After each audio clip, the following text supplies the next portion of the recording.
Hello everyone and welcome to my channel. Today I'm going to be painting up an Acolyte Iconward from the Genestealer Cults army. So I bought this from a website called Troll Trader, which basically is a second-hand model site. And the thing is, it's in Britain and it costs £8, which is less than $10 to bring it over here. So I bulk bought $150 worth of different models. This is one of them. And it costs, basically I bought over $230 worth of models for less than $150. Almost all are brand new, some are in box, and all are on sprues.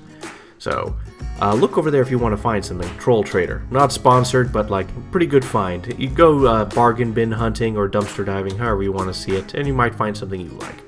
Now, I've assembled the model up to the point where we get in the way of painting, which the flag is separate from everything else. And as well as that, here are all the paints I used for painting the model. Well, actually, no, not all of them. I got all the paints listed are most of them, and then I completely forgot to do the last couple. Yeah, well. And then I primed the model with car primer, because it can be worked at any point in time of the year, any kind of humidity and stuff, and I used black, a matte black.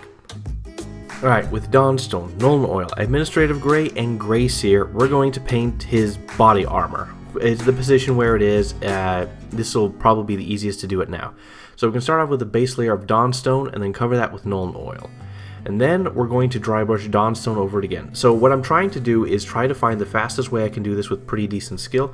The dry brushing was so-so. I have some pretty good dry brushes now, but the results were a bit iffy. Then I reapplied another layer of Nuln Oil, and then I just overbrushed some Dawnstone onto it, and then I overbrushed some Administrative Gray onto it. That wasn't that good. And so I then took a paintbrush and I just painted the lines on the armor with Administrative Gray, and then I did that again with the most raised, most prominent areas of Gray Seer. And I can add some Nuln Oil into some spots if I accidentally make a mistake and stuff to re-add shadow. But overall, this was me experimenting. What I basically could have done is Dawnstone, Nuln Oil, Dawnstone, maybe some Nuln Oil again. Honestly, I probably could have just done Dawnstone, Nuln Oil, Administrative Gray, and Gray Seer with just painting. No dry brushing, no none of that. And it might have gone faster.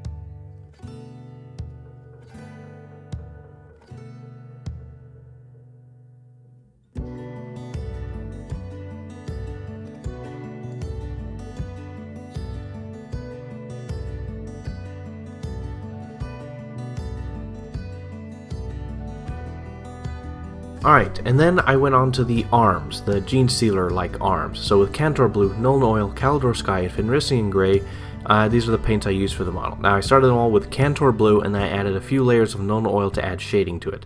Then I recovered 90% of the model, or the arms, with Cantor Blue, so there's a transition from dark to dark blue.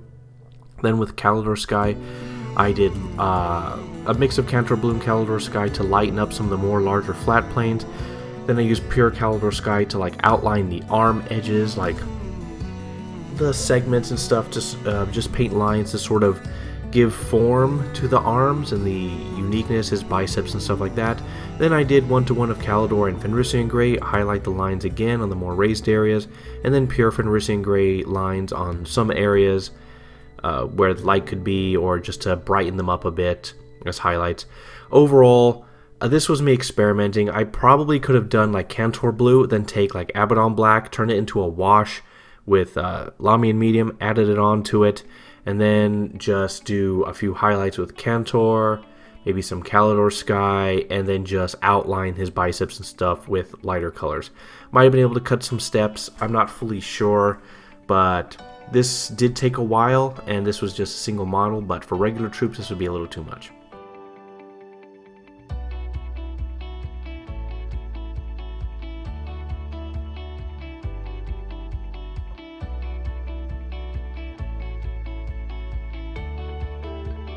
Alright, with Daemonet Hide in Genestealer Purple, I'm going to paint the I don't know what these are, but basically in the middle of his arms and stuff, he has this different color stuff. No idea.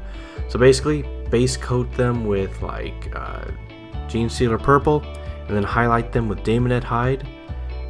This is all done by hand, so no washes, no nothing, so you could mess this up easily, but it worked, but I put so many washes and stuff on the arms in the previous steps that it kind of removed a lot of the details, so this was actually a bit hard to do, and it kind of ruined some stuff, so I had to re-highlight the arms and stuff, the edges around these purple spots. I then took Gray Seer and Genestealer Purple, mixed a little bit of the Gray Seer into Genestealer Purple, and I just applied this on the ribs of that stuff, and just to highlight it and make it look brighter, to make it stand out a bit more, and it's okay.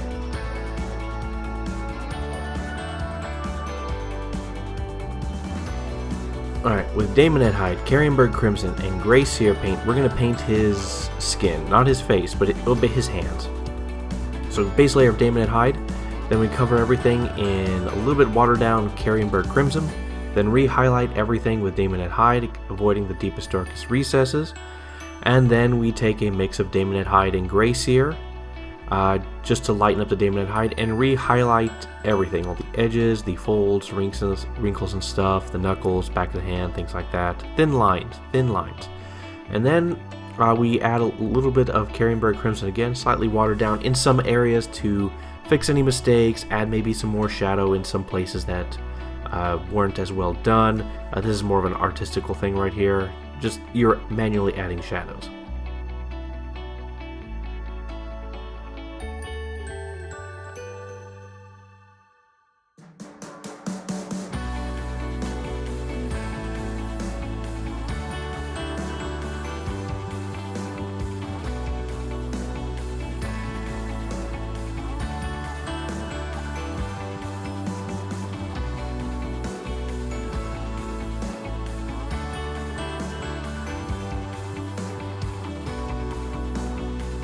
Alright, with Corn Red, Mephiston Red, Evil Sun Scarlet, Troll Slayer Orange, and Lugganath Orange, I decided now is the time to paint the robes. I'm also going to paint the flag in the same way, but you're going to see me focus on the robes.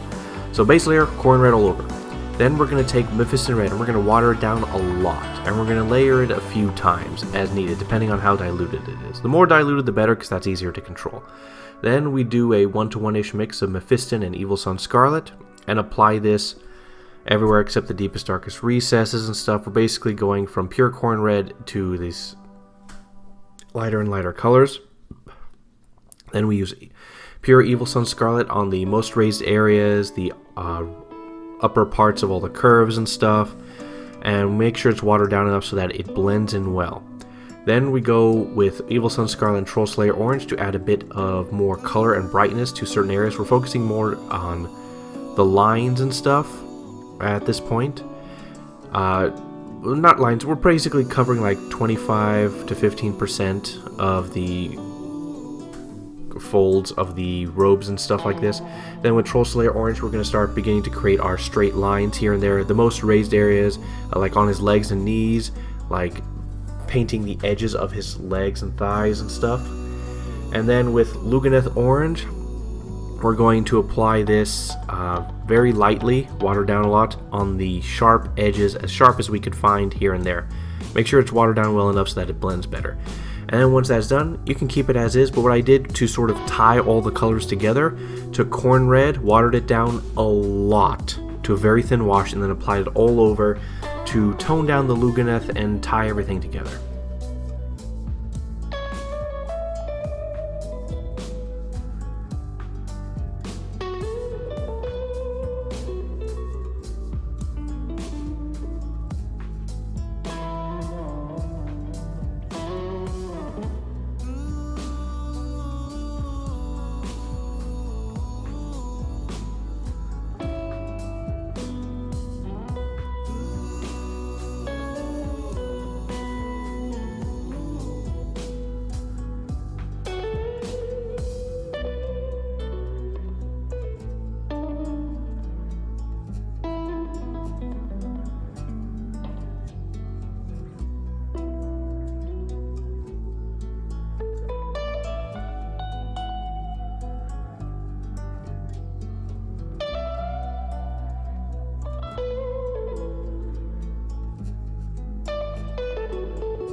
Now with Ulthuan Grey Air, this is basically an off-white that works really well and has great coverage, can even cover black very easily, and the Air is the best version. They have a paint version and an Air version. Don't bother with the paint version, the quality is terrible.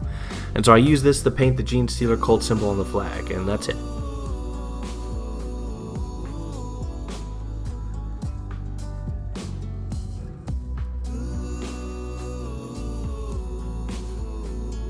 Alright, with Mournfang, Agrax, Earthshade, and XV88, we're going to paint his gun holster, and he has a few leather straps like on his back and around his waist, here and there, just for holding up icons. Basically, base layer Mournfang Brown, pure Agrax Earthshade, although you should probably water it down a little bit. Then re-highlight 90% of everything with Mournfang Brown, so that just the highlights are showing, or deepest darkest recesses are still Agrax Earthshade. Then a mix of Mournfang Brown and XV88 to highlight the edges, create like some crisscrosses here and there along the leather, and then pure XV88 on select very high raised areas and such. As far as the straps, Mournfang Brown, Agrax Earthshade, highlight the edges of the straps, Mournfang Brown, and then thin lines of XV88 on them. And that's it.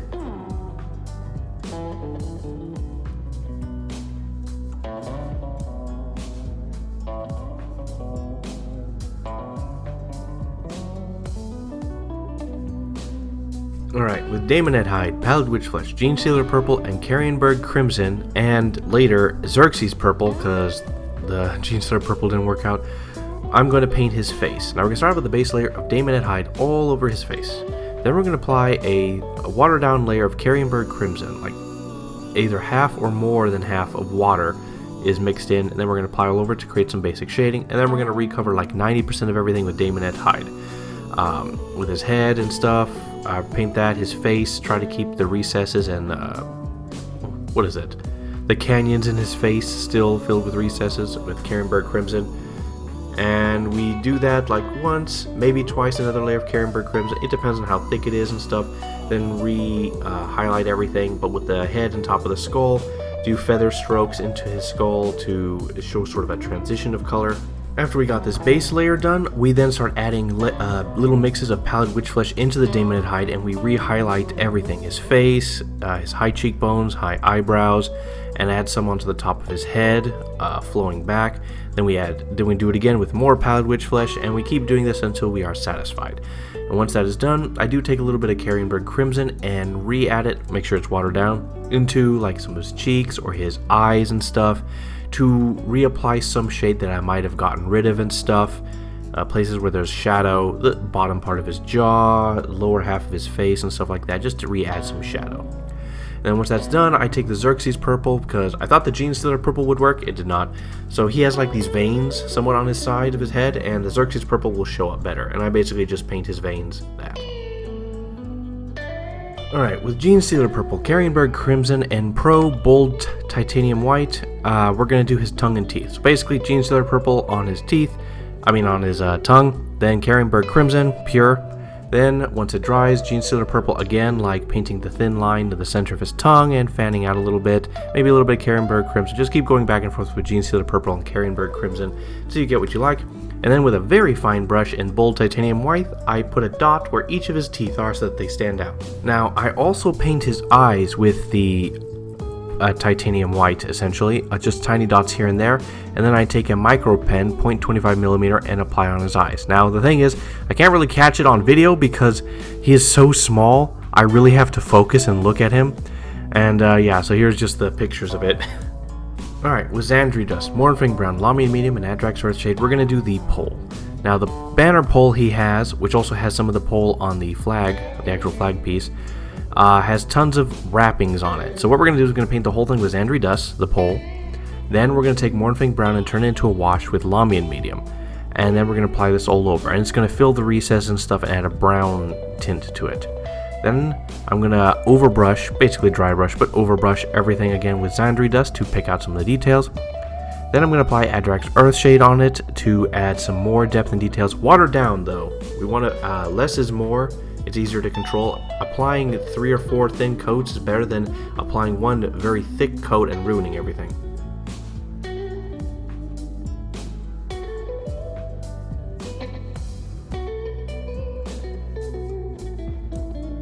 Now, with Abaddon Black, Dawnstone, and Administrative Gray, I'm going to paint his nails. Nails on his hand and nails on his toes, his toenails. So start with a base layer of Abaddon Black. I would have preferred Corvus Black, but I just found out that my Corvus Black was never closed properly and it's gone. Then I do Dawnstone highlight on the tips or sharp edges of it, and then Administrative Gray on the tip. I go back and redo some of the Abaddon Black because I messed up on some of his fingernails, but yeah. Just something simple, easy, and done. With his toenails, because they're so small, sharper contrasts of color make them stand out better, or you can see them better. Alright, with Bestigor Flesh, Uriel Yellow, Mephiston Red, and Troll Slayer Orange, we're going to paint some lights that are on his chest. So with Bestigor Flesh, we're going to paint his light bulb that he has on his top right. Then with Uriel Yellow, we're going to fill in the top center of the bulbs to like add a light point. But it doesn't look too good. I'm hoping it'll look better in the future, and it looks so-so in the future. And with Mephiston Red, we're going to paint these red, what I'm assuming are warning lights or something on his chest. And then I do a drop of Troll Slayer Orange on the top right of each bulb to like add a light point. Alright, now we're going to add some finishing details on the non-metals. So with Vallejo Pigment, which is this natural umber stuff, so his base is going to be muddy, and so it's going to look weird if this guy is perfectly clean on a muddy base. So I'm just going to take this and I'm just going to rub it into his feet and the bottom of his cloak, a few layers of it, and eventually it's going to color change and make it look dusty or going to brown, so that'll fit. Then with Abdrax Earthshade, we're going to take it with a thin brush. I'm going to take a little bit and dab it into each of the holes in his robe and the flag to add like a sort of a burn mark there.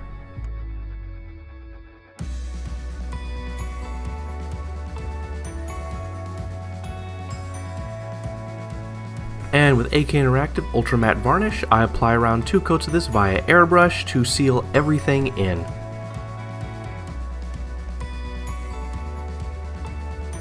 Alright, now on to metals. With Iron Warriors, ignore the middle paint, and Duraluminum, which is a very bright silver, and Nuln Oil, which I do end up using later, we're going to paint his metals. Now here's the thing. His body's very small, the metals are very small and stuff, so high contrast makes them stand out better. Trying to do a bunch of fine blendings on things too small is a waste of time. So basically, Iron Warriors is a dark black metal. We apply it all on the metal. The chains everywhere, things that we want metal. His vest has some spots. Once that's done, we take Nuln Oil and we apply it all over, and it fills all the little gaps and stuff. And once that's done, we go straight to the bright silver, and then we lightly apply this, dry brushing, over brushing, however you want to say it, and it looks actually really good. The high contrast of colors there, of the very dark metal and the wash getting in everywhere, it looks great.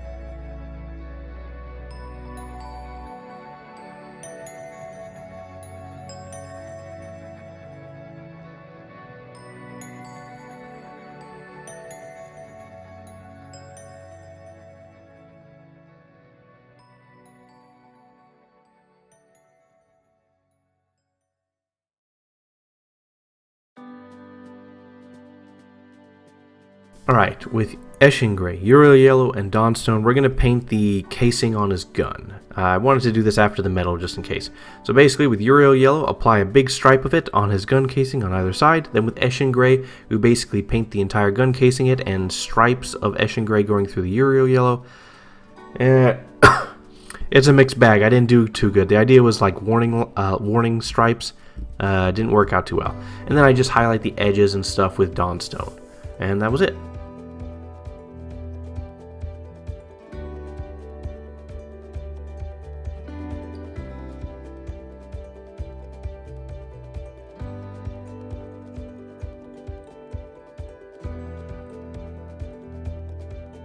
Alright, we're going to paint a deep gold now. So with Retributor Armor, Seraph Sepia, and Liberator Gold, we're going to paint basically his jewelry and the Genestealer Cult symbols and the jewelry of it. So base layer, Retributor Armor, then pure Seraph Sepia, and then we just go straight to Liberator Gold and we overbrush / dry brush this on all the edges and stuff, and it looks pretty decent.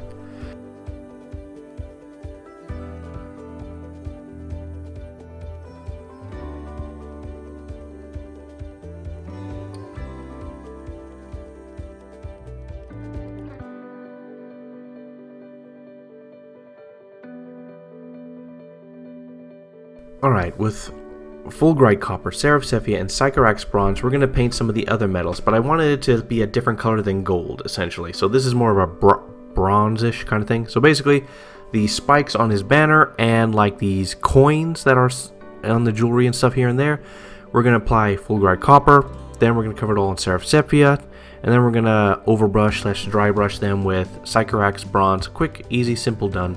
Yeah.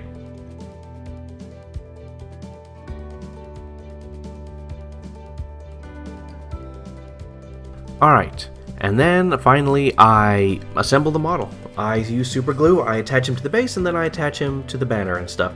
Unfortunately, my drill head was not working, so I wasn't able to drill him into the base, so a thick amount of super glue. I had ruined a little things on the base, but I was able to fix it up really easily. And yeah, and the model is now done. And done. This was a good experiment and trial and error in trying to get these things looking good. Now, I have actually painted Genestealer Cults before. It was a while ago. It was when that Custodes versus Genestealer Cult box set came out.